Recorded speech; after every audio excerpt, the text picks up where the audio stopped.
There was a time when Route 66 shimmered like a living necklace across the American night. Motels glowed in pink and blue neon.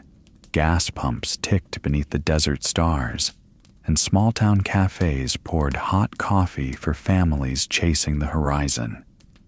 This road wasn't just pavement, it was a promise of freedom, of discovery, of a future waiting just one more mile ahead. But promises don't always last forever. The interstate came, faster and straighter, and town by town the hum of neon faded. What was once the laughter of children at motel pools became silence. What was once the glow of a roadside diner became a boarded window staring out into the dark. Today, so much of Route 66 remains, but in fragments. Ghost towns, empty churches, and pools without water hold on to memories long after the travelers have gone. Tonight, we drift into that quiet. Together, we'll follow the cracked asphalt through deserts and plains, past rusting gas pumps and forgotten signs, through towns where only the wind keeps watch. This isn't just a story of abandoned places. It's the story of America's restless spirit and how even silence can carry the echo of dreams. Welcome, dear listener, to Sleepy Town Radio. If you're new here, this is a place where we travel gently through history, memory, and the quiet corners of America. A place where stories are told slowly, like headlights stretching down a lonely highway. Settle in, let the day slip away, and allow your mind to wander, because Route 66 never really ended. It simply grew quiet. And if you listen closely, you can still hear it. Neon humming faintly in the dark, waiting to guide us down the road once more. The journey begins in California, where Route 66 first stretches its asphalt ribbon eastward into the desert. Out here, the sun sinks quickly, and the light turns everything into long shadows, rail lines, weathered wood, and the outline of the mountains standing guard in the distance. California's desert towns were once bright beacons for travelers.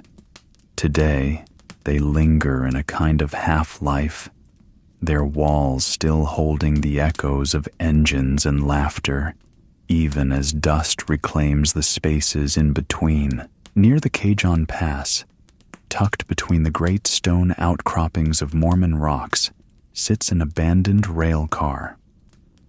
Its paint has long since faded, its windows shattered, but it rests there like a forgotten witness to the countless trains that still thunder through the pass each day. You have to imagine the stories it could tell. Passengers gazing out into the same desert, watching the same horizon, unaware that decades later, only a husk of the car would remain. It isn't easy to reach, the dirt road rough and unpredictable, but even from a distance, the rail car seems to whisper of journeys cut short. At night, under a sky spilled with stars, photographers come to capture its silhouette, and in those images, the rail car briefly lives again. Further east lies the town of Daggett. Founded in the 1880s, Daggett once hummed with activity, its hotels and garages servicing rail workers and early motorists. Today, its streets are hushed. An old hotel stands with its windows dark, and Daggett's garage, once a proud fixture, sits locked behind a gate. The walls are crumbling, but if you pause along the roadside, you can still picture the clang of tools, the hiss of tires being filled, and the endless stream of cars stopping for fuel before pressing deeper into the Mojave. Now, only silence greets the traveler, broken only by the desert wind. Then comes Ludlow, In the golden years of the highway, Ludlow was a crucial stop for drivers crossing the long desert stretches. Gas stations, cafés, and small homes lined the road, providing a breath of relief in the otherwise unforgiving landscape.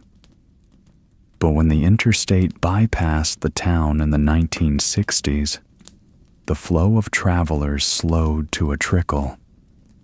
Many businesses closed their doors, their signs left to fade beneath the relentless sun. A single service station still flickers with life, but the rest of the town feels as though it has been caught in a long, suspended breath.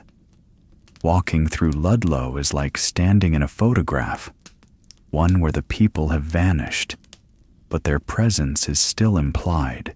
And then there is Siberia, a fitting name for a place defined by its emptiness. Once a stop along Route 66, Siberia was abandoned after 1973 when the interstate swept traffic away.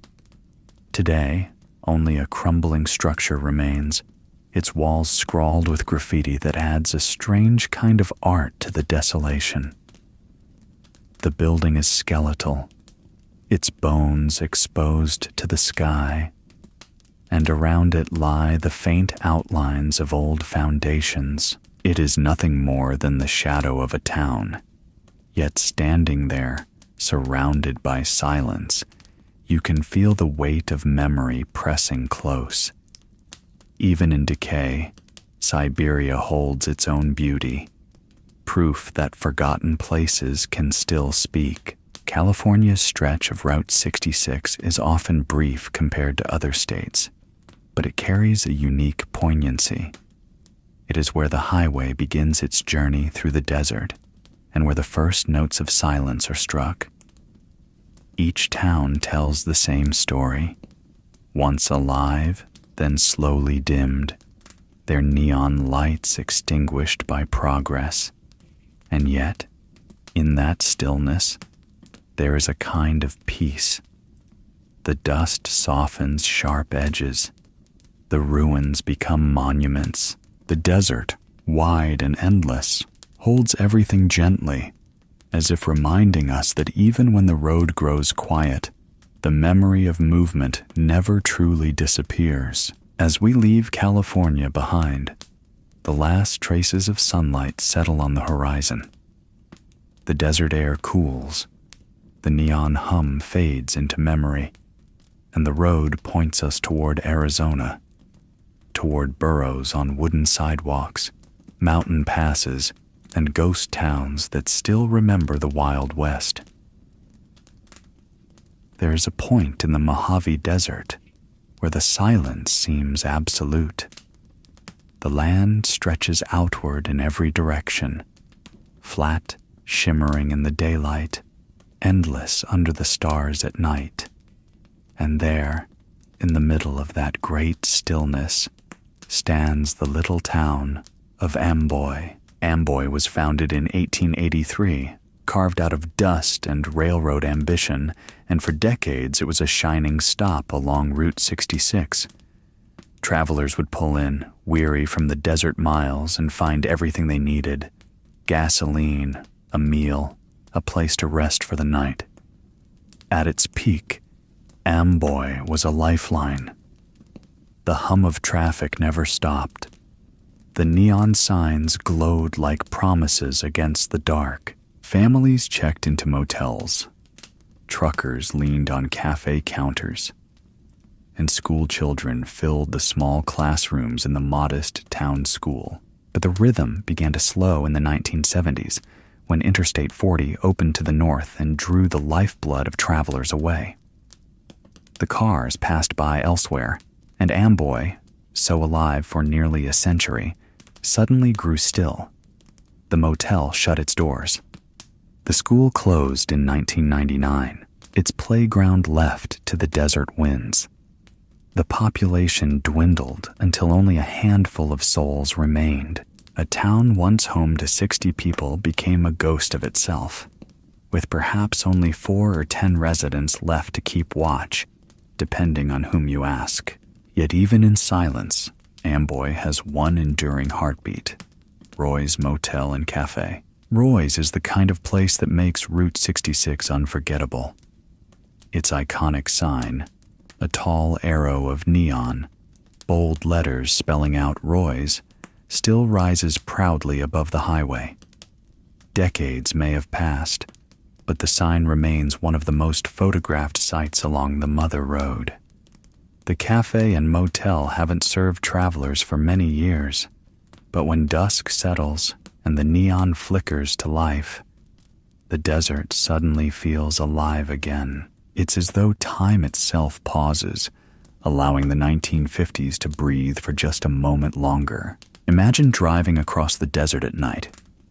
Hours of quiet road behind you, the sky a blanket of stars, the hum of tires steady and low. Then, faint at first, a glow on the horizon. As you draw closer, the shape sharpens, the bright arrow of Roy's buzzing against the stillness. It is a welcome, a reminder that even in the loneliest corners, light still lingers. For travelers in decades past, it was reassurance, proof they had not been swallowed by the desert. For us today, it is a memory preserved in glass and gas, humming softly against the silence. The gas station at Roy's still operates, though it is more a gift shop now than a service stop. Inside, postcards, Route 66 memorabilia and souvenirs wait for the curious. Outside, the motel units stand in quiet rows, their doors sometimes open, their interiors left frozen in time. Empty beds, cracked tile, peeling paint. They are snapshots of journeys interrupted, reminders that even the most ordinary nights on the road become history when left untouched long enough. Across from the cafe lies the town's small church, once a place of Sunday gathering, now still and quiet. And beyond that, the simple homes that once housed the workers who kept Roy's running. Their walls sag, their roofs bend, but they remain as testaments to the people who once gave Amboy its heartbeat. Amboy is not truly gone. It lives in photographs, in the stories of travelers, and in the glow of Roy's neon sign. Few people remain to call it home, but countless souls carry its memory. It has become something more than just a town. It has become a symbol of Route 66 itself, fragile, enduring, and unforgettable. As the evening deepens, the desert cools. The neon hum fills the air, steady and patient, like a lullaby written in light. It is the sound of Route 66 refusing to be forgotten. And as we leave Amboy behind, heading further east into Arizona, that quiet glow lingers in the mind, an eternal flame against the darkness of the desert night.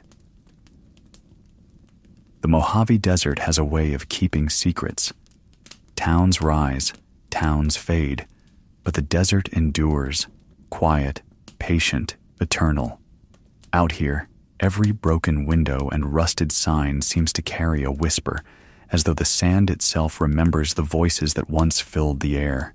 Two places, Goffs and Needles, stand as echoes of that memory, each holding its own piece of Route 66's long story. We begin in Goffs, a town that was once a lifeline for travelers, but is now something closer to an open-air museum. Founded in 1883, Goffs lived its busiest years as a stop along Route 66.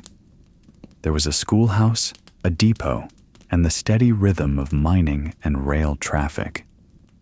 When the highway shifted in 1931, bypassing the town, Goffs slipped into decline. Businesses shuttered, families moved away, and the desert began its slow reclamation. Yet Goffs has not disappeared. Today, the old schoolhouse has been lovingly restored, standing proud against the sky. Around it, relics of another era rest quietly. Rusted cars with their hoods flung open. mining equipment weathered to bronze by the sun, even remnants of military gear left behind from desert training exercises. Walking through Goffs feels less like visiting a ghost town and more like stepping into a memory preserved. You can almost picture children laughing on the school steps, miners wiping dust from their foreheads, soldiers marching under the punishing heat. The silence here is not empty. It is filled with the soft hum of remembrance. Travelers along Route 66 often find Goffs by chance, and they linger longer than expected. The desert has a way of slowing time, and in Goffs, the past seems unwilling to let go completely. It is a town that refuses to vanish, choosing instead to live on as a place where history sits quietly in the open, waiting for those willing to stop and listen. From Goffs, the road stretches further east until it brings us to Needles, the last major town in California before the border with Arizona. Where Goffs feels like a museum, Needles feels more like a crossroads, alive, but marked by its scars. Needles was founded along the Colorado River, its name taken from the jagged rock spires that rise nearby. It became a vital stop for rail travelers and, later, for those braving the desert by car. In the golden years of Route 66, Needles offered everything a weary traveler could hope for. Gas stations lined the main road, cafés served hot meals day and night, and motels promised cool rest after long desert miles. Even today, you can feel that history lingering in the air. Some of the old buildings still stand, though many are faded and worn, their signs sun-bleached, their windows clouded with dust. Once busy storefronts look out onto streets where only a trickle of traffic remains. But Needles has not gone silent in the way Goffs has. It continues to live, serving as a place to refuel, to find a meal, to spend the night before crossing into Arizona. Standing in Needles at dusk, you sense both sides of Route 66's story. On one hand, there is survival, the stubborn insistence of a town that has outlasted time. On the other, there is loss, seen in the shuttered cafés and abandoned motels that line the old highway. The glow of neon has dimmed, but not vanished entirely. Like Amboy before it, Needles still carries the flicker of that once bright promise. Together, Goffs and Needles form a pair of bookends to California's chapter of Route 66. Goffs, preserved as memory. Needles, surviving as crossroads. One whispers of what has been, the other endures as a reminder that even the desert cannot erase everything. As the California miles draw to a close, the Mojave stretches wide and endless, preparing to give way to Arizona. The headlights point east, where burros roam in Oatman and mountain passes twist in dangerous beauty. But before we cross that border, the desert leaves us with this thought. Towns may fade, but their echoes remain, carried on the wind across the sand, waiting for us to listen. As California fades in the rearview mirror, Route 66 begins its climb into the rugged hills of western Arizona. The Mojave stretches far behind, the desert floor giving way to jagged ridges, and the road begins to twist and climb. It is here, tucked into the Black Mountains, that the town of Oatman rests, a place where the past has never quite loosened its grip, where the Wild West seems to linger in every wooden beam and dusty street. Oatman's story began not with the automobile, but with gold. In the early 1900s, prospectors struck rich veins here, and a rush followed. At its peak, The town boasted thousands of residents, its streets crowded with miners, shopkeepers, and saloon owners who thrived in the frenzy. Wooden hotels filled with the chatter of strangers, and the sound of hammers echoed from the hillsides as men chased fortune. For a time, Oatman glowed with promise, but like so many boom towns of the West, the riches did not last. The mines slowed, families moved away, and silence crept back into the canyons. Then, just as the story seemed near its end, Route 66 breathed life into Oatman once more. Travelers making their way through Arizona discovered the little mountain town with its clapboard storefronts and weathered saloons. For decades, it served as a beloved stop along the Mother Road, a place to stretch legs, grab a cool drink, and feel the history underfoot. When Interstate 40 bypassed Oatman in the 1950s, the stream of travelers slowed, and the town might easily have vanished into memory. But Oatman is not like other towns. It had a secret, a kind of charm that refuses to fade. That charm still wanders its streets today. 4 hooves clicking against the pavement. The burros, descendants of the pack animals once used by miners, the burros never left Oatman. As the people moved away, the animals stayed behind, roaming the hillsides freely.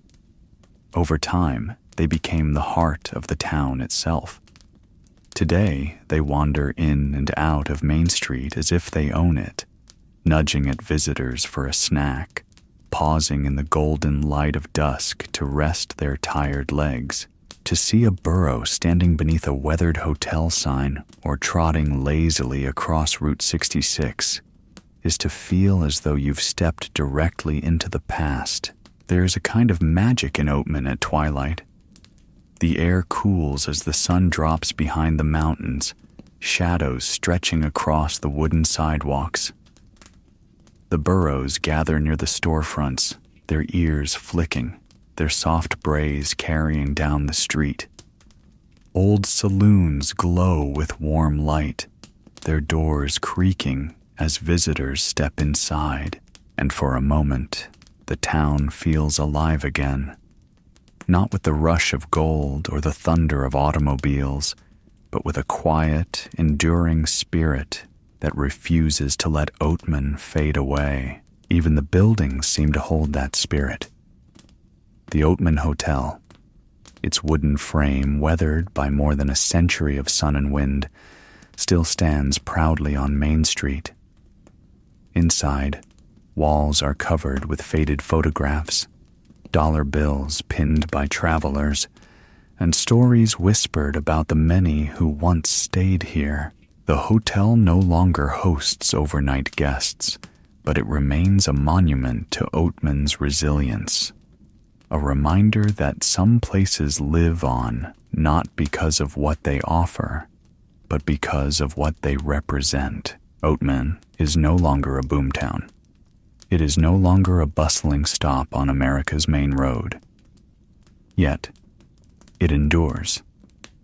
It endures because of the burros, because of the stubborn beauty of its wooden facades, and because every traveler who steps onto its dusty street carries a piece of it away in memory. As twilight deepens, and the last rays of sun turn the desert hills to shades of purple and rose, the burros settle in for the night.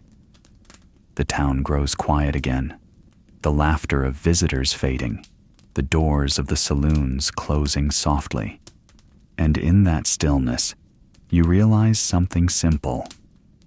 Oatman may no longer belong to the gold miners or to the highway travelers, but it belongs to the desert itself. And so we leave Oatman as night descends, burros wandering beneath the stars, the echoes of the Wild West still alive in the mountain air. Ahead lies the narrow road of Sitgreaves Pass, where danger and beauty intertwine. But for now, the memory of Oatman, its burros at dusk, its faded hotel, its stubborn heartbeat, travels with us down the quiet ribbon of Route 66. Leaving Oatman behind, Route 66 begins to climb once more, curling into the rugged peaks of the Black Mountains. Here lies Sitgreaves Pass, one of the most breathtaking and most dangerous stretches of the Mother Road. It is a place where beauty and peril intertwine, where every bend in the road tells a story of courage, chance, and the relentless pull of the American highway. The pass itself is narrow, carved into sharp ridges that rise abruptly from the desert floor. Guardrails are scarce, the pavement often hugging the edge of sheer drop-offs. In the daylight, the road glimmers under the Arizona sun, winding like a silver ribbon across the mountains. At night, headlights trace its curves, flickering against stone walls before vanishing again into the dark. For those unprepared, it can be a road that tests both nerves and patience. Travelers once approached Sitgreaves with caution, especially in the early years of motoring.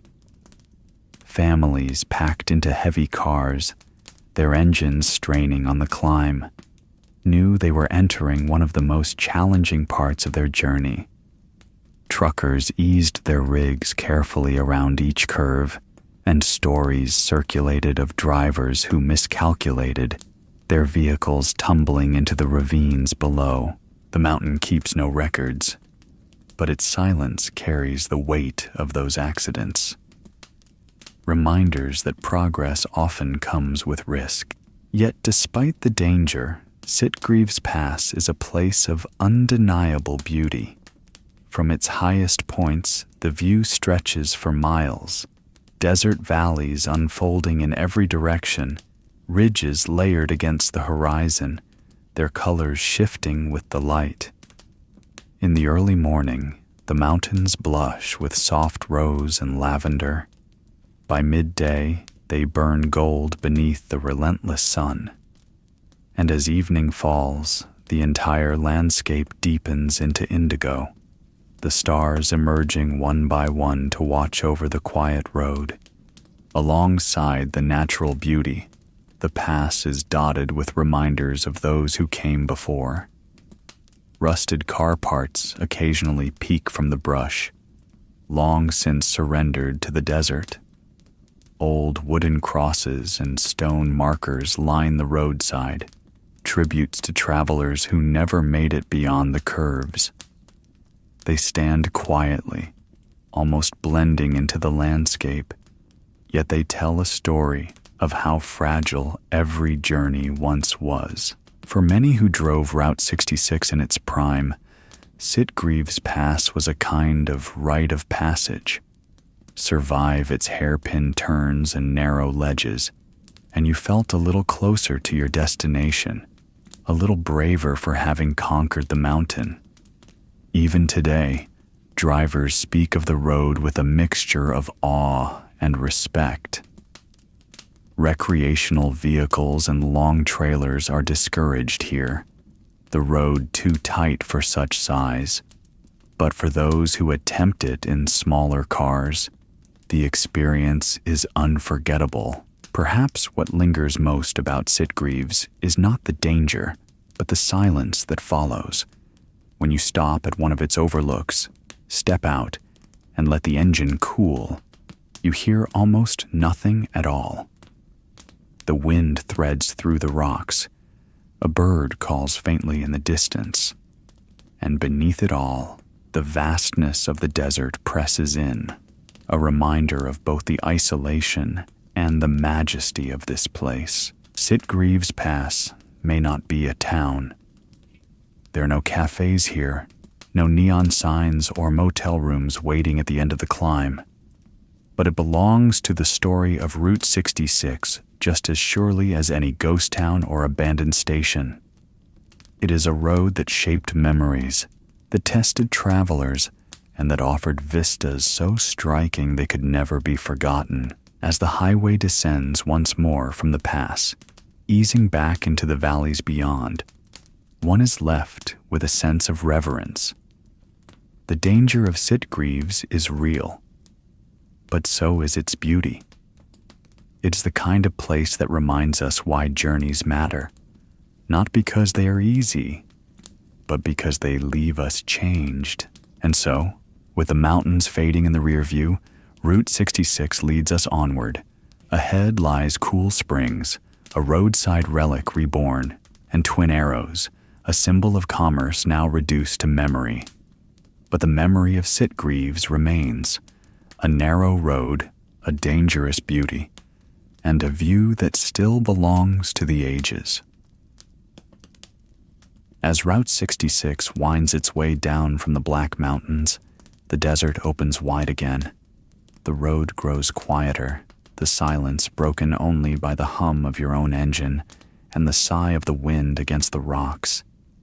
It is here, on this lonely stretch, that the story of two places, Cool Springs and Twin Arrows, reminds us of what happens when the road itself decides who survives and who fades away.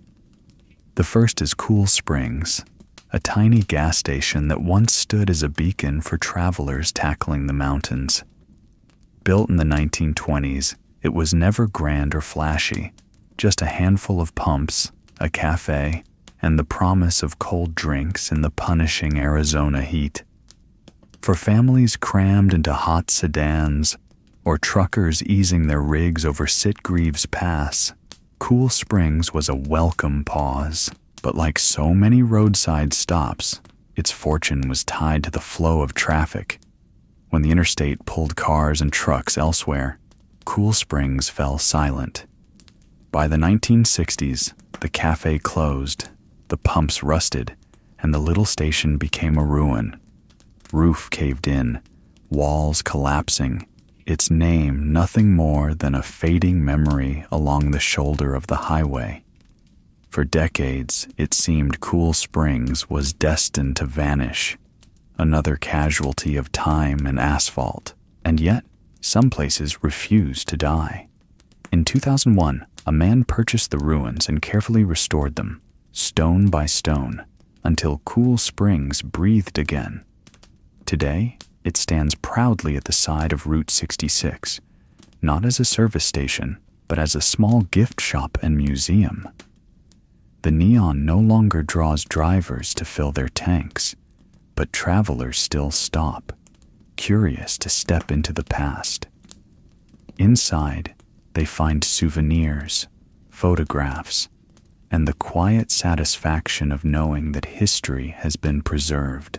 Outside, the desert wraps the building in silence, just as it always has. Cool Springs may not serve gasoline anymore, but it still serves memory. From Cool Springs, the road stretches east across wide desert valleys until the shapes of two giant wooden arrows appear by the roadside. This is Twin Arrows, once one of the most recognizable trading posts along Route 66. In the late 1940s, two towering arrows were driven deep into the desert ground, their shafts painted bright, their feathers visible for miles.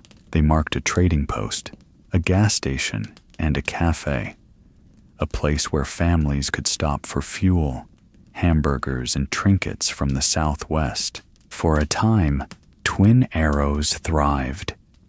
The novelty of its massive arrows, leaning toward the earth like fallen spears, caught the imagination of travelers. Postcards were sold, photographs snapped, and the cafe echoed with the laughter of families on their way east or west. But novelty is not always enough. As traffic thinned and businesses struggled, Twin Arrows fell into decline. The cafe closed its doors, the pumps stopped ticking, and the arrows, once so bold, were left to weather in the sun and rain. One arrow eventually toppled, its paint peeling, its wood splintered. The other leaned, scarred but still standing, a lonely landmark pointing not to a bustling trading post, but to emptiness. Today, Twin Arrows is a ghost of itself. Graffiti marks the walls of the cafe, windows shattered, the old sign rusting in the desert air. Yet travelers still stop, drawn by the haunting sight of the arrows. They climb out of their cars, snap photographs, and walk through the ruins, careful among the broken glass and crumbling stone.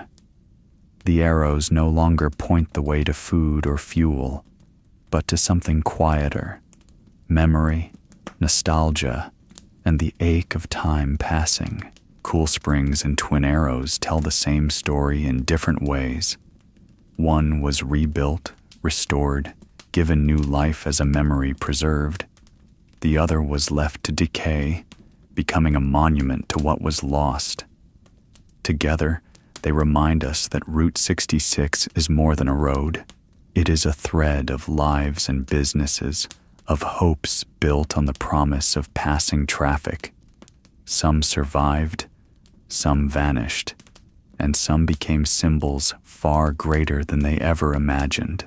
As the road stretches on, the giant arrows fade in the rearview mirror, and the desert grows quiet once more. Ahead lies Two Guns, a place where cages of stone and tales of an ancient cave whisper of darker stories.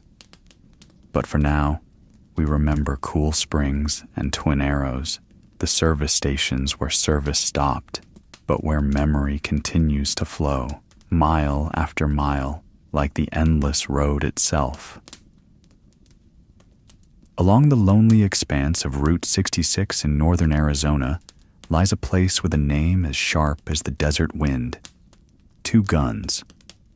Few stops along the Mother Road carry such a mixture of history, myth, and decay. To drive past today is to see little more than crumbling stone walls, an abandoned bridge, and the skeletons of once thriving roadside businesses. Yet beneath the silence, the ground seems to murmur with stories, some colorful, others tragic, all of them part of America's long journey west. Two Guns began simply enough in the 1920s, when a small gas station and trading post rose beside the old highway. Travelers stopped for fuel, a bite to eat, and souvenirs from the wide Arizona desert. In time, more buildings appeared: a cafe, a campground, a motel with a swimming pool, and a scattering of shops. By the 1960s, Two Guns had grown into a bustling roadside stop, a welcome oasis for families crossing the desert's endless miles. But Two Guns was never just another gas-and-go town. It had a curiosity, an attraction that made it famous along Route 66. A zoo. Yes, in this quiet corner of Arizona, cages of stone were built into the desert floor, and exotic animals were housed to entertain passing motorists. Lions, cougars, and other creatures paced behind rough rock enclosures, their roars echoing against the canyon walls. Children pressed their faces against the bars, marveling at the sight. Parents snapped photographs. The zoo was humble compared to grand city menageries, but on Route 66, it was extraordinary. The ruins of those cages remain today, stone walls stubbornly holding their shape, even as the roofs have collapsed and weeds push through the cracks.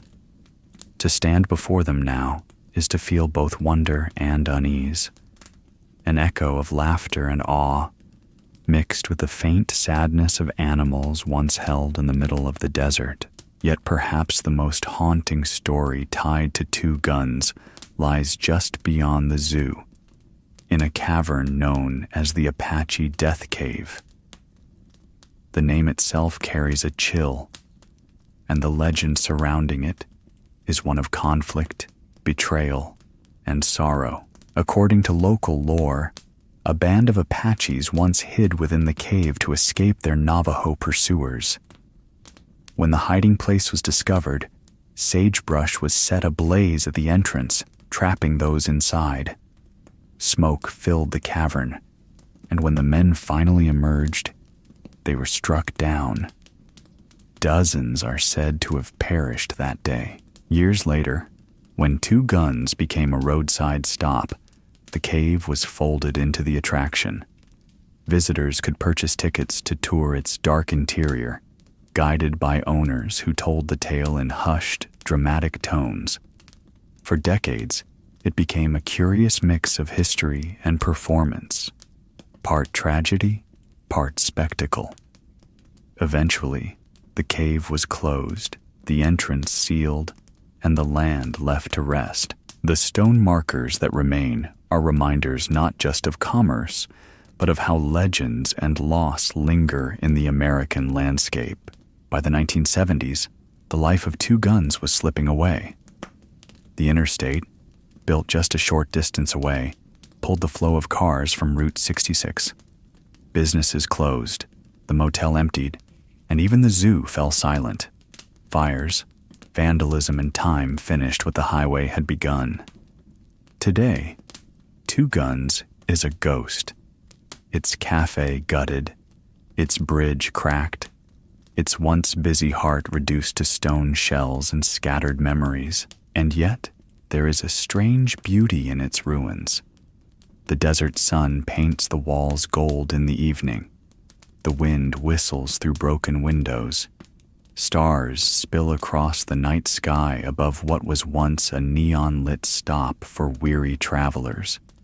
Two Guns has become less a place of business and more a place of reflection. It reminds us that towns are not only made of concrete and commerce, but of stories that outlast even the strongest stone. Two Guns may be empty now, its zoo abandoned, its cave sealed. But the memory of families who once stopped here, of children who marveled at lions in the desert, of legends whispered about a cave with a tragic past, those memories remain. As we leave Two Guns behind, the road stretches on, carrying us further east. Ahead lies Tucumcari, with its endless motels and neon nights. But the echo of Two Guns lingers, a strange mixture of wonder and sorrow, a reminder that even forgotten places still have voices if only we pause to listen. If there is one town along Route 66 whose name seems designed for neon, it is Tucumcari. The word rolls off the tongue like a verse of an old song, a blend of mystery and desert music.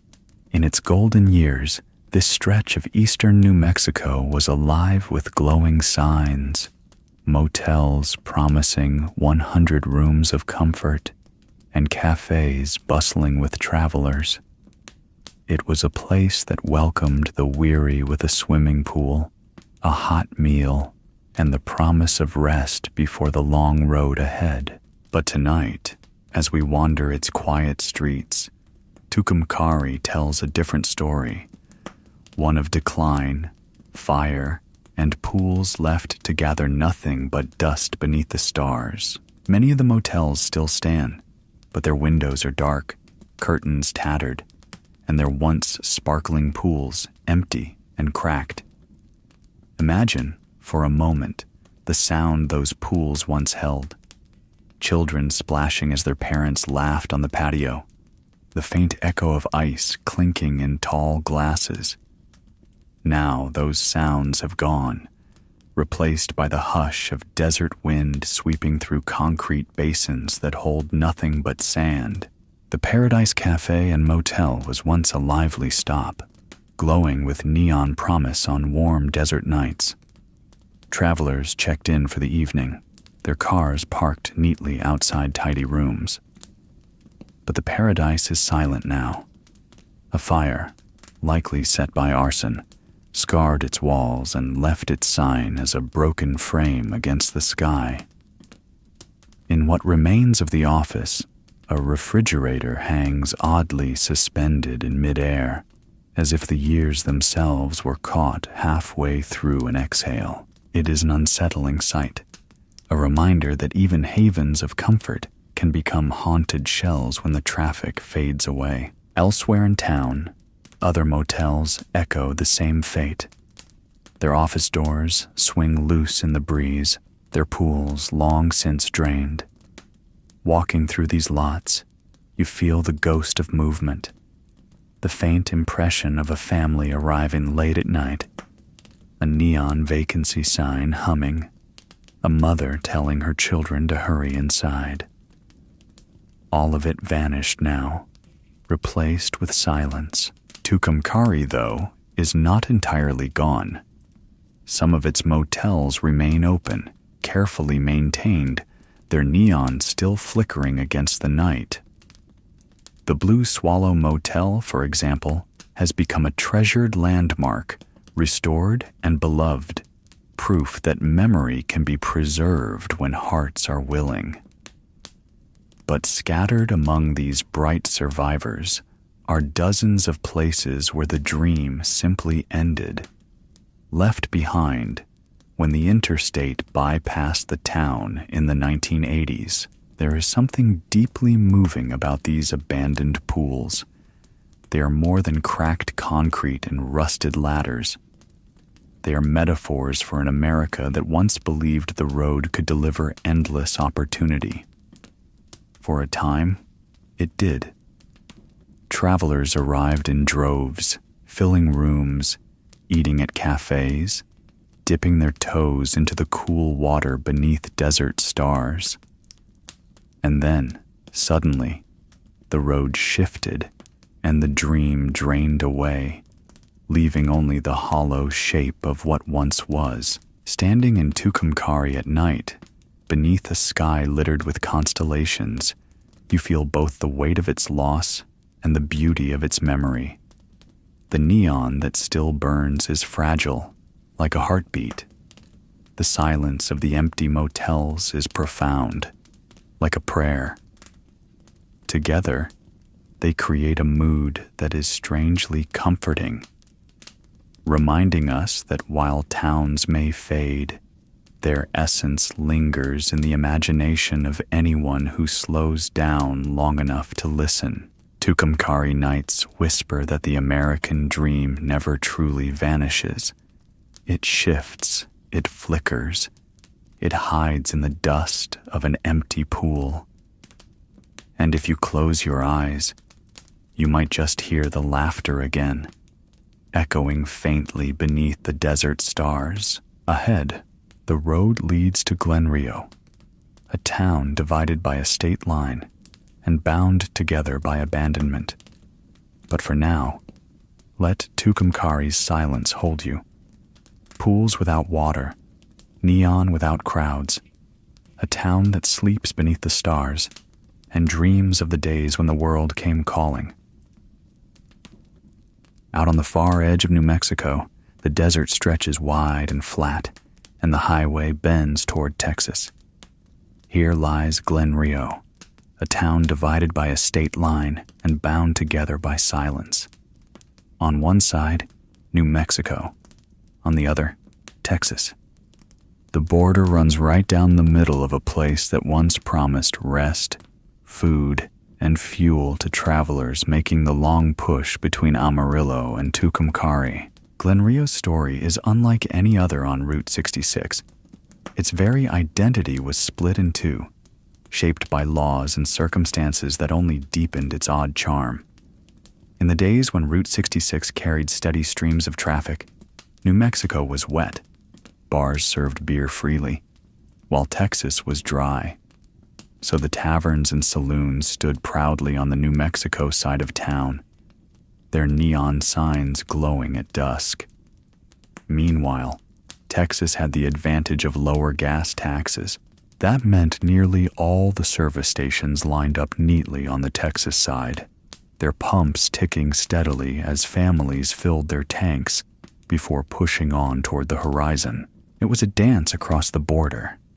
Fill your tank in Texas, walk across the street to raise a glass in New Mexico, then sleep off the miles in one of the motels that bridged the divide. It was quirky, practical, and uniquely American.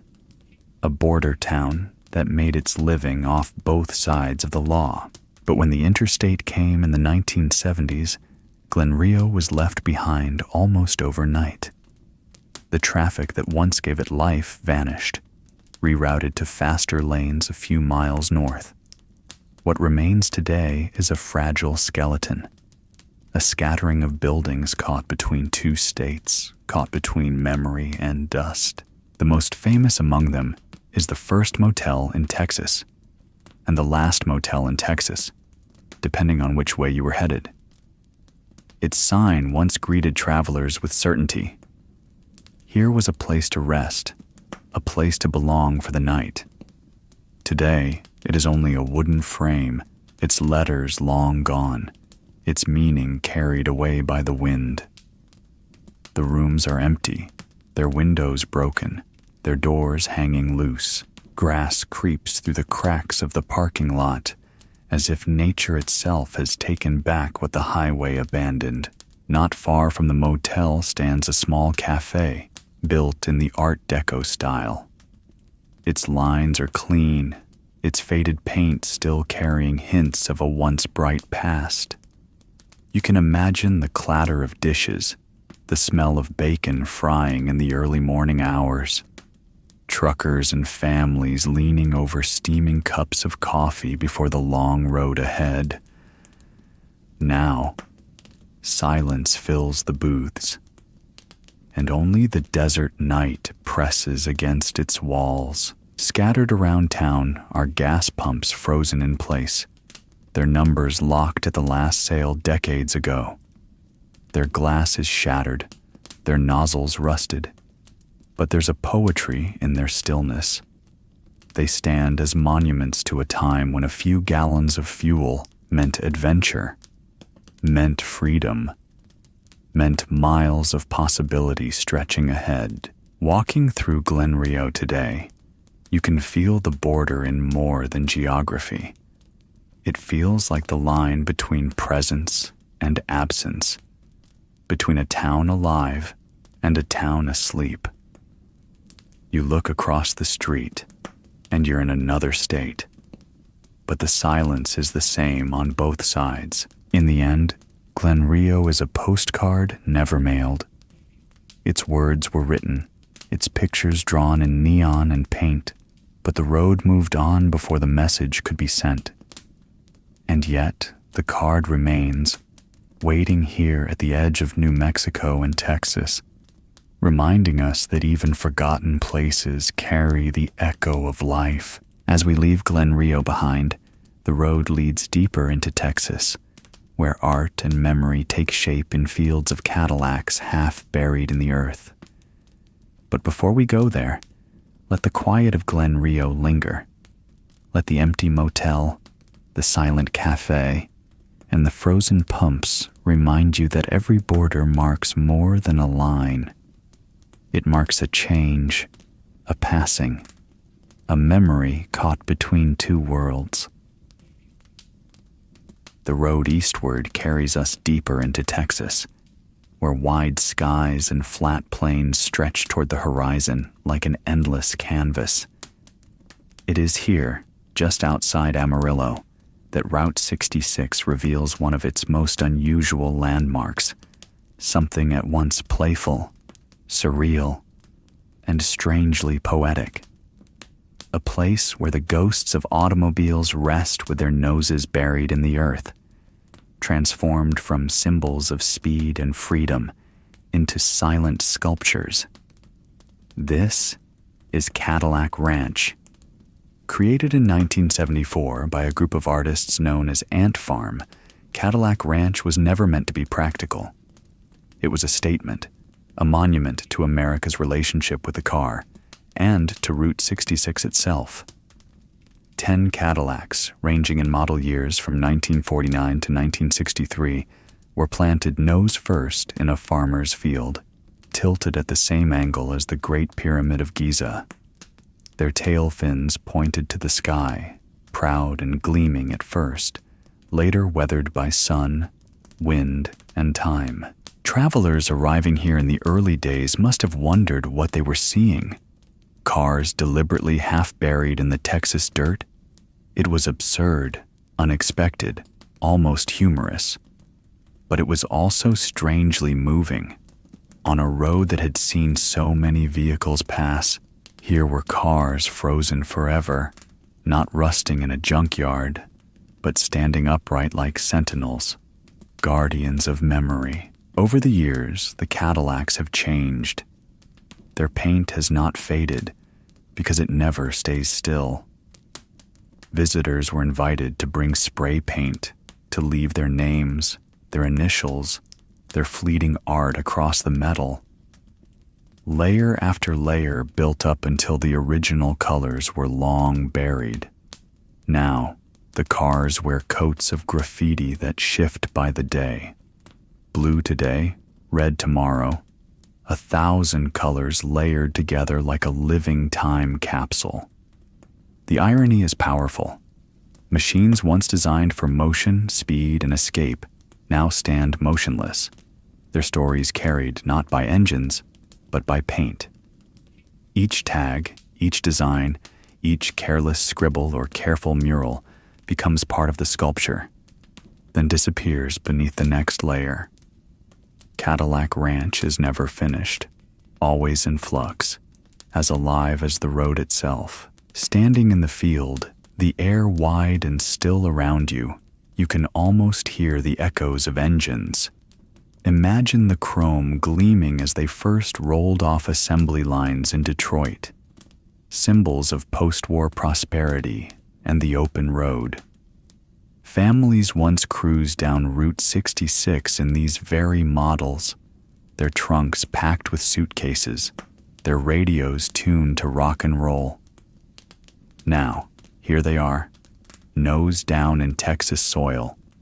Their journey ended, but their meaning amplified. There's something gentle in this transformation. Rather than discarded, the cars became art. Rather than forgotten, they became legend. Cadillac Ranch turned what might have been decay into a celebration. It gave people permission to interact, to leave a mark, to take part in a communal story. The cars no longer move, yet they carry more travelers than ever. Each person who pauses to spray a name or snap a photograph becomes part of their endless road. As the sun sets behind the field, the silhouettes of the Cadillacs grow long against the horizon. Their tilted bodies catch the fading light, their colors glow softly, and the Texas wind hums through their hollow frames. In that moment, Cadillac Ranch feels less like an art installation and more like a roadside shrine to Route 66, to freedom, to the endless American dream of going somewhere new. Leaving the field, the image stays with you. Tail fins pointing skyward, colors layered deep, dreams buried and reborn in the soil of Texas. From Glenrio's empty postcard to this gallery of rust and paint, Route 66 shows us that memory takes many forms. Some towns fade into silence. Some motels collapse into dust. And sometimes, the very machines that once carried us down the road find new life as art in the fields. Leaving the field of Cadillacs behind, Route 66 winds its way deeper into Texas, a land where horizons seem endless and the sky feels like its own ocean. This stretch of road carries with it two kinds of silence, one born of industry, the other born of hospitality. Both now stand still, reminders of how easily progress and decline can share the same mile markers. Just outside Amarillo, the desert plains were once home to a massive helium plant. Built during the mid-20th century, it was part of America's leap into science and industry. Helium, lighter than air, and vital for everything from blimps to balloons to Cold War technology, was harvested and processed here. The plant hummed with machinery, pipes rattling, furnaces glowing, workers moving through the echoing halls. For a time, it was a place of optimism, proof that even the Texas plains could shape the future. Today, the helium plant is a ruin. Its windows gape open like tired eyes, its towers streaked with rust. Where once there was noise and invention, now there is only wind whistling through hollow pipes. Standing here, you feel the ghost of industry, the ambition of a nation caught in a single, forgotten facility. It is not a prison of walls and bars, but of emptiness, where silence itself locks the gates. Traveling eastward, the landscape shifts. From Amarillo's industrial husks, Route 66 moves into Oklahoma, toward the small town of Clinton. Here the silence takes another form, not machinery stilled, but motels emptied. Clinton was once a thriving hub of roadside America. Motels lined the road, neon signs flickering with promises, air conditioning, color TV, vacancy. The Glenrio Motel was among the most well-known, its name glowing bright against the prairie night. Families stopped here, their children racing to the pool while parents unpacked the car. Truckers stretched their legs at the diner next door. The motel was alive with conversation, laughter, and the comforting rhythm of travel paused for the night. Now, the Glenrio stands in a kind of half-sleep. Some wings remain in use, patched and painted, while others have been abandoned, their doors locked, their curtains shredded by years of wind. Walk past its rows of rooms, and you'll find windows boarded up, weeds growing tall through the parking lot. The pool is drained, its concrete cracked, the ladders rusted. And yet, the neon sign still flickers faintly when the night comes on. A weak but steady glow, like the memory of a dream refusing to die. There is a deep poignancy in these places. The helium plant of Amarillo and the Glenrio Motel of Clinton share nothing on the surface. One was built for science, the other for rest. But both remind us of the same truth, that time has a way of dimming even the brightest lights. On Route 66, such juxtapositions are common. You pass from industry to intimacy, from factories to family rooms, from towers of steel to glowing motel signs. Each in its own way was once a promise. Each is now a memory, and yet, memory carries a kind of endurance. At the Glenrio, you might still glimpse a traveler pulling in, choosing to stay in one of the rooms that remain. At Amarillo's helium plant, explorers and photographers wander through the skeletal ruins, searching for beauty in rust and shadow. These places are not fully gone. They linger, half alive, caught between past and present. As you continue eastward along the old highway, the echoes of both remain. You hear the faint hum of machinery that no longer runs. You see the glow of a neon sign that still insists on shining, even against the emptiness. The road teaches us that silence itself can be a kind of story. Amarillo and Clinton remind us that Route 66 is not only about the towns that boomed and the diners that thrived, it is also about the things left behind. Prisons of industry, motels of memory, each one carrying whispers of lives once lived, of dreams once pursued. And so, we drive on. The plains roll out before us, wide and endless, carrying us toward the next landmark. Ahead lies Arcadia's red barn, a structure as bold and colorful as the dreams it preserves. But the echoes of Amarillo's helium and Clinton's neon follow us, like two voices on the wind, reminding us that along this road, beauty often lies not in what is new, but in what endures, even in ruin. Traveling eastward through Oklahoma, Route 66 rolls into farmland where the land stretches green in the spring and gold in the late summer sun. Amid these wide fields stands a structure so simple, yet so striking, that it has become one of the most enduring symbols of this road. The Arcadia Round Barn, often simply called the Red Barn. Built in 1898 by a local farmer named William Outtro, the barn was designed with unusual care. Instead of the square or rectangular barns most Americans knew, this one was perfectly round. Its walls curved gracefully, its red paint bright against the Oklahoma sky.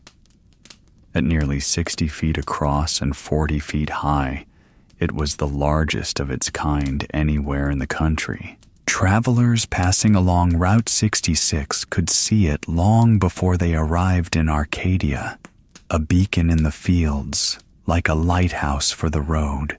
But the barn was more than just a curiosity of architecture. It was a gathering place, a center of community.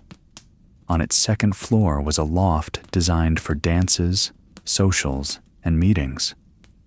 Imagine those nights in the early 20th century. Fiddles tuning up, lanterns glowing, neighbors laughing as they came together to waltz across the curved wooden floor. The barn's circular walls carried sound in a way no square building ever could. Music lingered, laughter bounced gently, and the barn itself seemed to hum with life. By the time Route 66 was laid out in 1926, the round barn was already a local landmark. Travelers from across the nation marveled at its construction. Many stopped for photographs or to stretch their legs beneath its great roof. For some, the barn became a symbol of the American heartland, a reminder that beyond the neon signs and big cities, Route 66 also passed through farmland and communities rooted in tradition. But time, as it so often does, was not kind. By the middle of the 20th century, the barn began to suffer. Its roof sagged, its boards warped, and storms battered its frame. By the 1980s, the barn collapsed inward, a heap of weathered wood that seemed destined to be lost. For years it stood in ruin, a memory fading along the roadside. Travelers passed by and shook their heads, lamenting what had been lost, yet Arcadia refused to let its symbol die. In the early 1990s, a group of local volunteers began an ambitious project to restore the barn. Piece by piece, board by board, they rebuilt it by hand. They studied old photographs, tracked down lumber, and spent countless hours bending wood into the unique curved shape needed for its frame. It was more than a restoration. It was an act of devotion. By 1992, the Red Barn was standing tall again, its paint renewed, its dance loft once more ready to welcome visitors. Today, the Arcadia Round Barn is both a museum and a living landmark. Travelers can walk inside, tilt their heads back to marvel at the perfectly curved rafters, and feel the weight of history in every nail and beam. The lower floor is filled with exhibits, photographs, and memorabilia from Route 66, while the upper loft still hosts concerts, dances, and community gatherings. What was once nearly lost has become one of the most beloved stops on the Mother Road. There is something deeply comforting about the Red Barn. In its simplicity, it reminds us of endurance, of the ways Americans hold on to what matters most. It is wood and paint, yes, but it is also memory, of farmers working the land, of neighbors dancing under lantern light, of travelers pausing for a photograph on a long road trip. As the sun sets on the Oklahoma plains, the red barn glows against the horizon, its color deepening in the fading light. It is no ghost town, no ruin reclaimed by silence. Instead, it stands as proof that some pieces of the past can be saved, that memory can be rebuilt, and that Route 66 is as much about preservation as it is about loss. And so, we leave Arcadia with a sense of warmth. The road stretches on, carrying us toward Chandler, Bristow, and Chelsea, small towns where the echoes of Route 66 whisper in old banks and train depots. But in our minds, the image of the red barn remains, round, red, and steady, a wooden memory glowing on the American highway. East of Arcadia's red barn, the mother road winds through the rolling prairies of Oklahoma, carrying us into towns that might look unassuming at first glance. Places like Chandler, Bristow, and Chelsea are not the booming names of the Route 66 story, yet they hold a quieter kind of memory. Here, the echoes of small-town America linger in brick storefronts, weathered depots, and old banks that still wear their names in fading letters. Chandler, founded in the land run era, wears its history openly. Along Route 66, the old brick buildings line the street like tired but dignified storytellers. Many have been repurposed, some as antique shops or visitor centers, others simply locked behind glass that reflects the passing cars. The Chandler Armory, built in the 1930s, stands as a stone fortress now turned museum. In its halls, artifacts of Route 66 and Oklahoma's history sit quietly, waiting for curious eyes. Walking through Chandler feels like flipping the pages of an old family album. Faces you don't know, but emotions you somehow recognize. A little farther west lies Bristow, once known as the Woodland Queen of the Creek Nation. In the 1920s, it thrived with oil wealth, its downtown filled with banks, theaters, and cafes that lit up the evening streets. By the time Route 66 passed through, Bristow was ready to welcome travelers with neon signs and friendly storefronts. Today, the echoes remain in its main street, an old train depot now serving as a visitor center. Brick facades patched and painted, but still carrying the weight of time.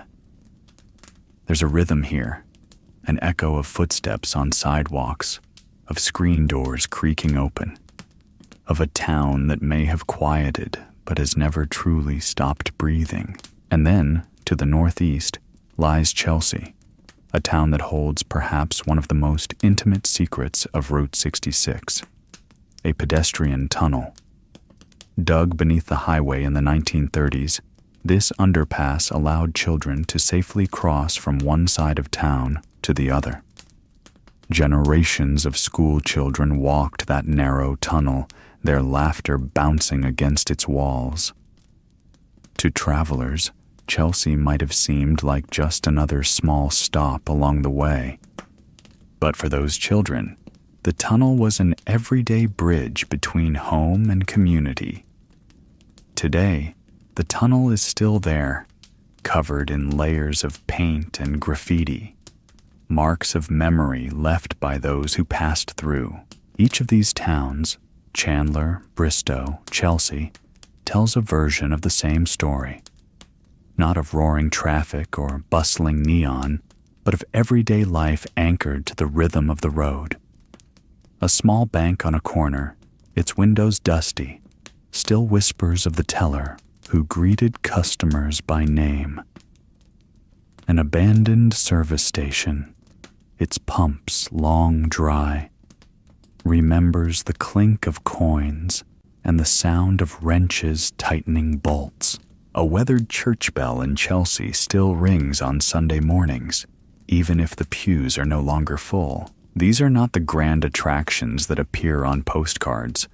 They are, instead, the diary entries of Route 66, intimate, quiet, and deeply human. In their modest way, they remind us that the Mother Road was not built only on diners and motels, but on small towns that stitched together the fabric of America. As the evening settles across the prairie, it's easy to picture a time when these streets glowed with a different energy. When children pedaled bikes past shop windows, when families walked downtown for ice cream, when a train rumbled into Bristow and the depot came alive with arrivals and departures. Those moments may be gone, but the echoes remain soft and steady, like a memory you can almost touch. The journey through Chandler, Bristow, and Chelsea leaves you with a gentle realization. Not every landmark on Route 66 is about spectacle. Some are about endurance, the way small towns hold on, even when the world rushes past. They are reminders that every mile of this road carries not just the story of travel, but the story of home. And so we continue, eastward once again, carrying the whispers of these towns with us. Ahead lies Commerce, and the short but storied stretch of Kansas miles, where legends of baseball heroes and outlaws mingle with the hum of the highway. But for now, the echoes of Chandler, Bristow, and Chelsea trail softly in our wake. Small towns, steady voices, woven forever into the long song of Route 66. As Route 66 drifts into Oklahoma's far northeastern corner, the highway bends through Commerce, a town stitched tightly into the American story. Its streets are modest, its storefronts quiet, yet here, the echoes of fame and infamy linger side by side. On a corner sits a weathered Conoco station, its roofline still sharp, its pumps frozen in time. Long ago, travelers stopped here for a full tank and a few words with the attendant. The air might have carried the smell of gasoline, hot tar, and summer dust.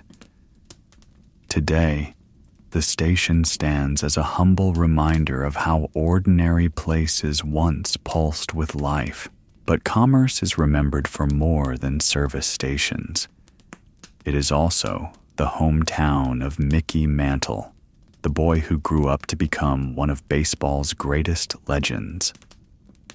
Along the same streets where travelers once stretched their legs, young Mickey played with a bat and ball, shaping a swing that would later echo in Yankee Stadium. His story is woven into the soil of Commerce, proof that even the smallest towns along Route 66 held the seeds of dreams far larger than their boundaries. Yet, not all memories here are golden. Commerce also bears a darker association, with whispers of Bonnie and Clyde passing through these streets during their violent spree. The contrast between a boy destined for heroics and outlaws destined for tragedy reflects Route 66 itself, a road of both light and shadow, triumph and loss. From Commerce, the Mother Road slips into Kansas, but only for a brief stretch, a mere 13 miles. And yet, those 13 miles are some of the richest on the entire journey. First comes Baxter Springs, once a Civil War stronghold, later a thriving Route 66 stop where cafes buzzed and filling stations stood ready. Its historic district still wears brick facades that glow warmly under the Kansas sun. Step inside the restored gas station museum, and you can almost hear the laughter of families piling out of cars, stretching legs, asking about directions to the next motel. A few miles on lies the Rainbow Bridge, an elegant piece of concrete art built in 1923. Its single arch rises gracefully over Brush Creek, a simple yet poetic symbol of early American road design. Travelers once paused here, sometimes to picnic, sometimes just to admire the craftsmanship. Even now, when you stand on the bridge and look down at the water, you feel the hush of history, an invitation to slow down, breathe, and let the road cradle you. Then comes Galena, a town named for the mineral once mined from its hills. On Main Street stands a row of historic buildings, some revitalized, others sagging into memory. A former Canotex service station now welcomes visitors with displays of Route 66 memorabilia, bright with stories of the road's heyday. Galena has leaned into its heritage, turning ghosted buildings into monuments, offering travelers a chance to feel the heartbeat of small-town Kansas. Together, these three stops, Baxter Springs, Rainbow Bridge, and Galena, show how even the shortest stretch of Route 66 can carry immense weight. Kansas does not have the long miles of desert like California, nor the neon glow of New Mexico, but it offers something different: intimacy. Here, every corner feels personal. Every building feels touched by hand and heart. As the Mother Road winds out of Kansas, you realize how deceptive mileage can be. 13 miles is nothing on a map, but in memory, it stretches wide, holding wars and homecomings, outlaws and legends, families and friends. When you leave Kansas, you carry with you the quiet dignity of towns like Commerce, the soaring grace of the Rainbow Bridge, and the enduring spirit of Galena. These places remind us that Route 66 is not measured in distance, but in depth. Each mile, each town, a story etched into the American landscape. And so the journey continues, eastward into Missouri, toward the dreamlike vision of Red Oak 2, where one man rebuilt the fragments of memory into a living ghost town. But before we move on, let the echoes of Kansas linger, a short passage of road, yet vast in the way it hums through the heart. As Route 66 pushes deeper into Missouri, the rhythm of the road begins to change. The wide deserts are long behind.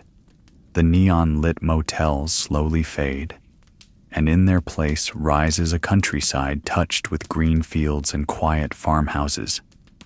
It is here, just outside of Carthage, that the story of Red Oak 2 waits like a dream given form. Unlike so many towns along the Mother Road, Red Oak 2 is not a ruin left to the elements. Instead, it is the vision of one man, Lowell Davis, an artist with a restless heart and a reverence for memory. Where others saw decay, Davis saw possibility. Where others turned away from crumbling buildings and empty lots, he imagined a new town, stitched together from fragments of the past. He began collecting: an old church rescued from demolition, a one-room schoolhouse moved from a forgotten field, a filling station, a blacksmith shop, even homes that had once been the pride of families now scattered by time.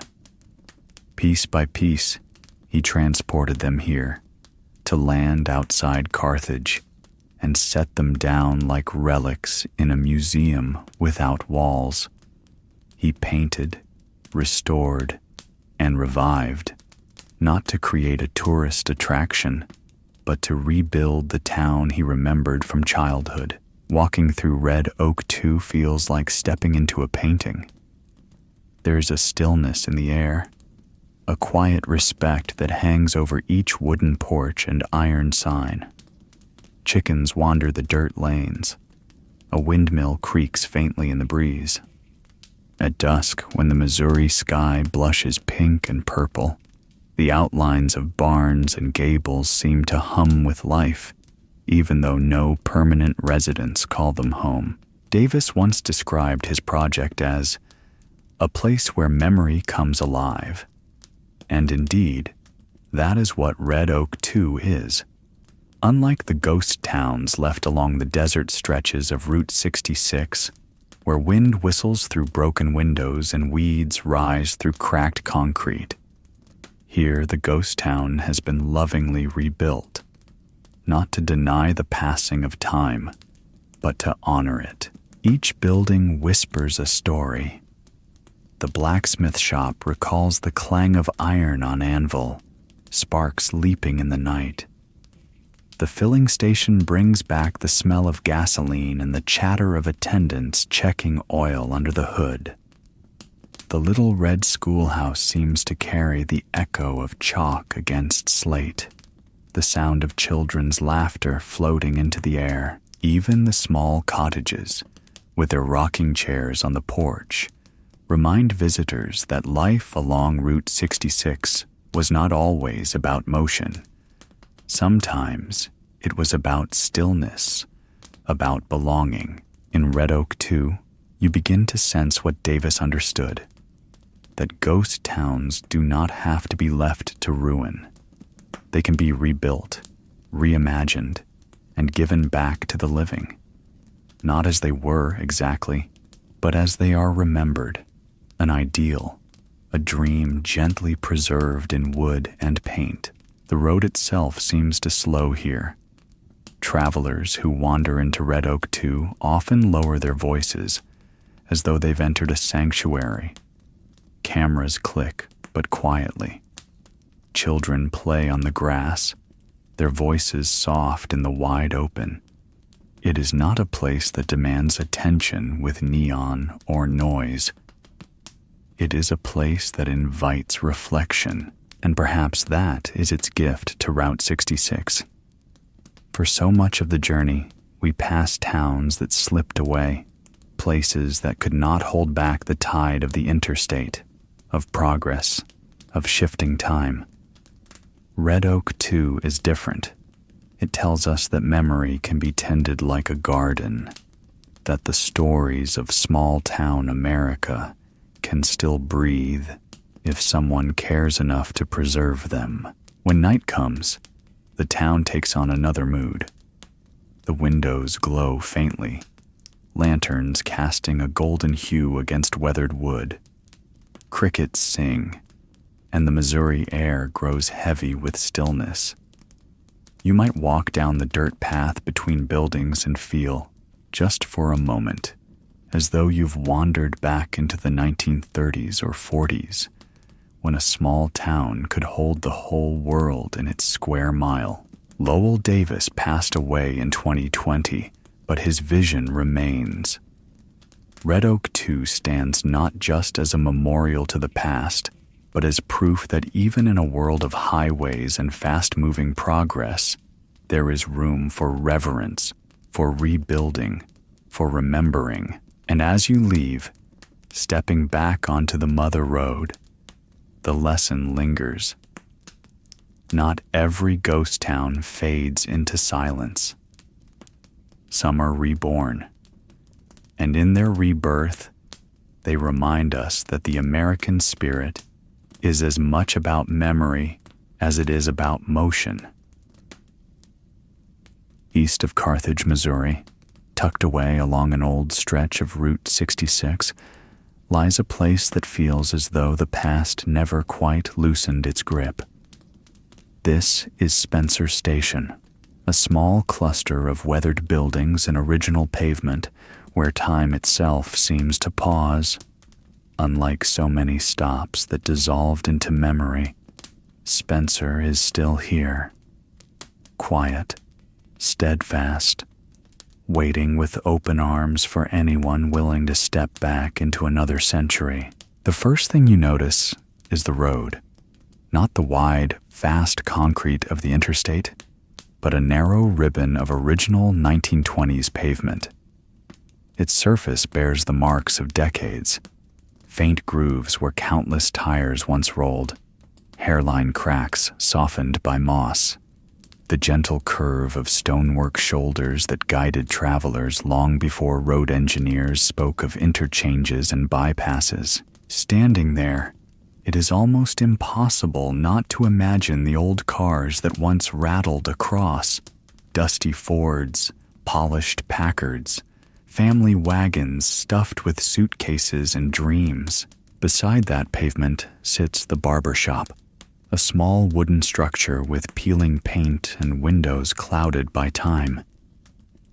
Inside, you can almost picture the red leather chair, the scent of talcum powder, the easy laughter of men swapping stories while a boy waited for his first haircut. The barber shop was always more than a place of grooming. It was a place of community, where locals caught up on news, where travelers paused for a trim before pressing onward. Next door rests the cafe, another cornerstone of American road life. The sign may be faded now, but if you close your eyes, you can hear the echo of clinking coffee cups and the sizzle of bacon on a griddle. Imagine truckers pulling in at dawn, ordering eggs and hot coffee to chase away the fatigue of the night. Imagine families unfolding paper maps across the counter, tracing with fingers the road that stretched ahead. The cafe carried not just food, but the warmth of welcome, something every traveler on Route 66 desperately needed. And then there is the gas station, with its original pumps standing like sentinels of another era. Once, their glass globes glowed with names like Texaco and Sinclair. Attendants in crisp uniforms would hurry out, wiping their hands on rags, ready to fill your tank, check your oil, and wash your windshield. This wasn't just about fuel. It was about care, about service, about reassuring a family far from home that the road was still friendly. The station is silent now, but the memory of that care lingers in the stillness. What makes Spencer Station remarkable is not simply that the buildings remain, but that the road itself remains too. You stand on the very stones that bore the weight of the first generation of American road trippers. Each groove, each crack, is a line in the diary of Route 66. Unlike ghost towns where buildings crumble but the road has vanished, here the two survive together, the path and the place, bound as they were always meant to be. As evening falls, Spencer Station takes on a hushed, almost sacred atmosphere. Shadows stretch long across the pavement. The wooden siding of the barber shop glows amber in the last rays of sun.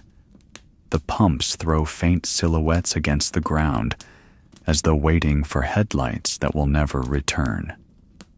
The cicadas begin their evening chorus, and the Missouri air grows thick with the scent of grass and summer soil. It is tempting to call Spencer a ghost town, but that is not quite true. It is less a ghost, more a memory made flesh. The station does not haunt, it reassures. It tells us that while the world has moved on, some things endure. The road still lies beneath your feet. The buildings still stand at your side. The spirit of Route 66 is not gone. It is merely quiet, like an old friend resting after a long journey. As you step away, back toward the modern highway, you carry something with you, the sense that history is not always lost. Sometimes it waits, tucked in a curve of Missouri countryside, held safe by the stones beneath your shoes. Spencer Station whispers that the road is still here and always will be, waiting for footsteps, waiting for wheels, waiting for anyone willing to listen. As Route 66 left Missouri and crossed into Illinois, it entered the final stretch of its long journey toward Chicago. Yet even here, near the end of the Mother Road, the shadows of time fall heavy. The landmarks remain, but they carry the quiet dignity of survivors, places where the laughter of travelers has faded into the night air, where the wheels of countless cars once hummed but no longer pass. The journey begins at the Chain of Rocks Bridge, spanning the Mississippi River just north of St. Louis. Built in the late 1920s, its mile-long steel span became famous for the sharp bend halfway across, a 90-degree turn that startled drivers and slowed the rush of traffic. Today, no cars thunder across it. The bridge is closed to vehicles, left only to walkers, cyclists, and dreamers who come to stand in the breeze and look out across the river. At night, with the water rolling quietly beneath and the old iron frame silhouetted against the stars, it feels less like an engineering feat and more like a passageway into memory. You can almost hear the low rumble of trucks long gone and the echoes of families singing together as they crossed from one state into another, bound for new lives in the Midwest. Heading north, the old road winds through fields and small towns, carrying us next to Odell, Illinois, and the Standard Oil gas station.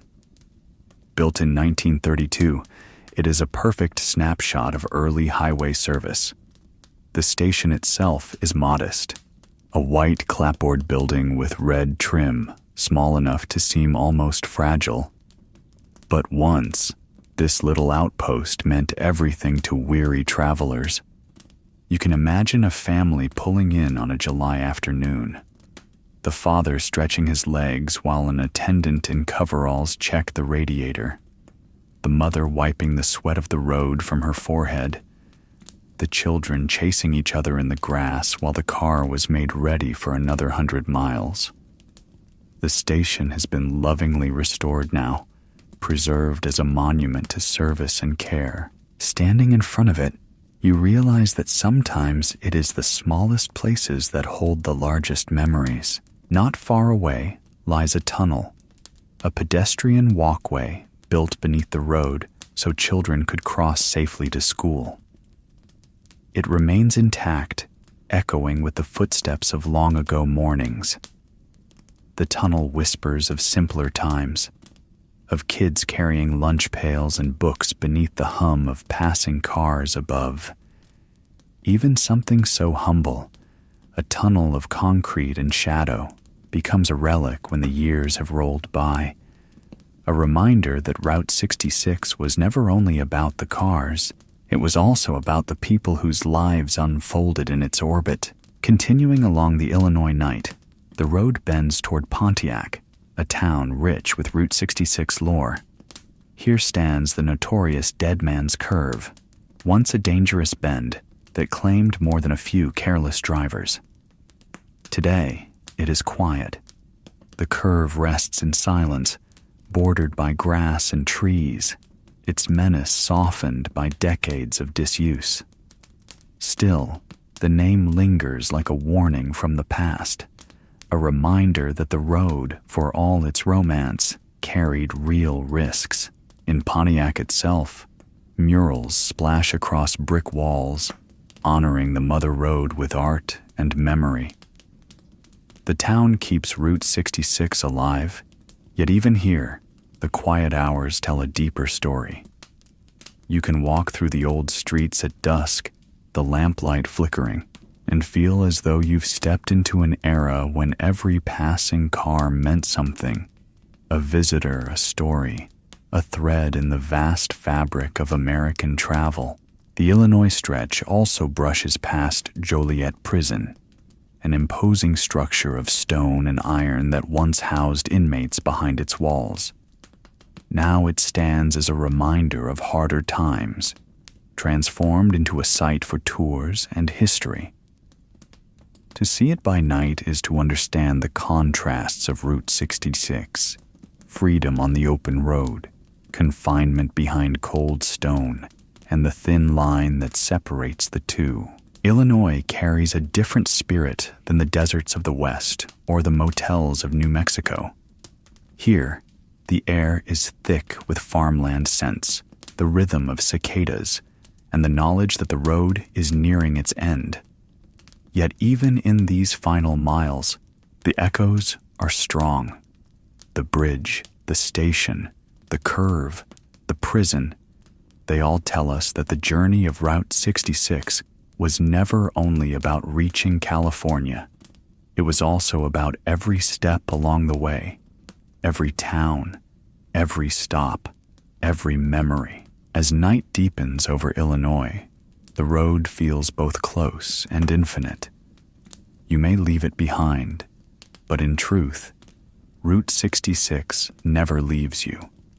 It remains like the quiet hum of a neon sign in your heart, steady, glowing, unbroken, even when the world around it has gone dark.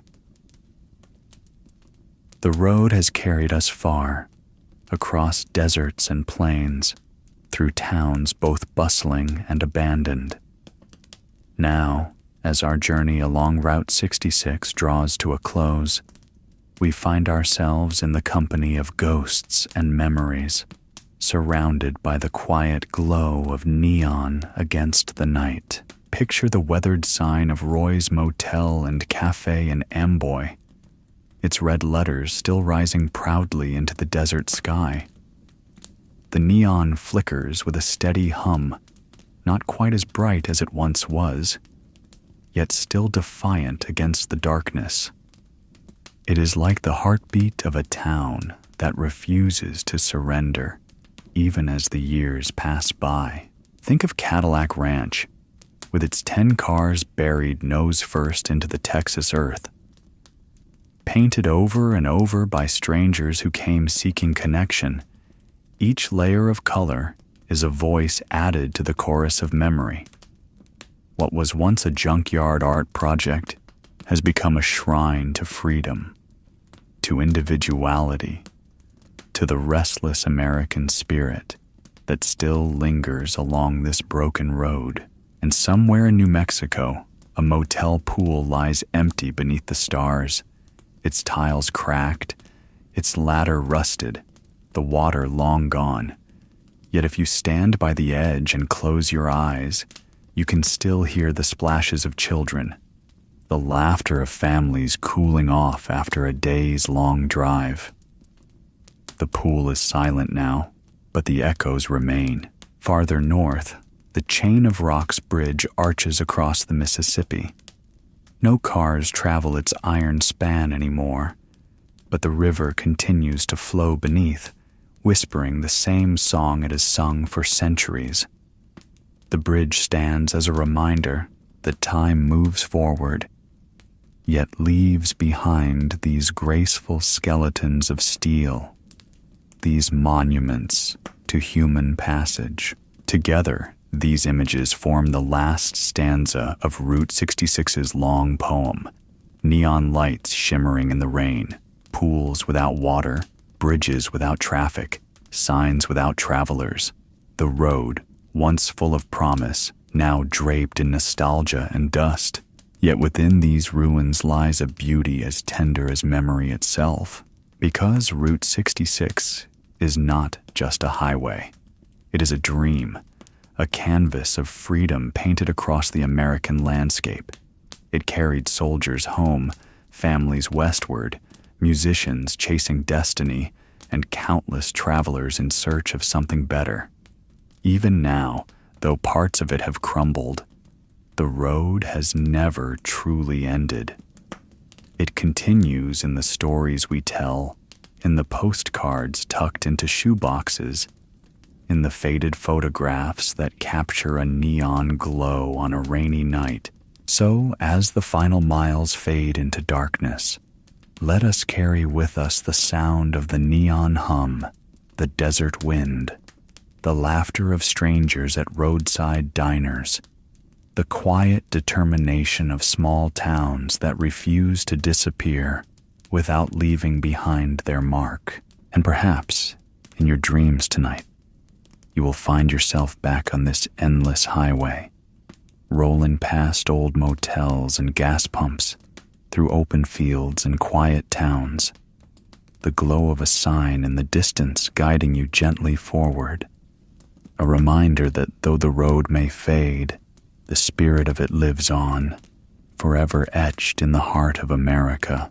As we close our story this evening, I want to thank you for riding along. These quiet journeys are made richer by your presence, by your listening, your sharing, and your memories.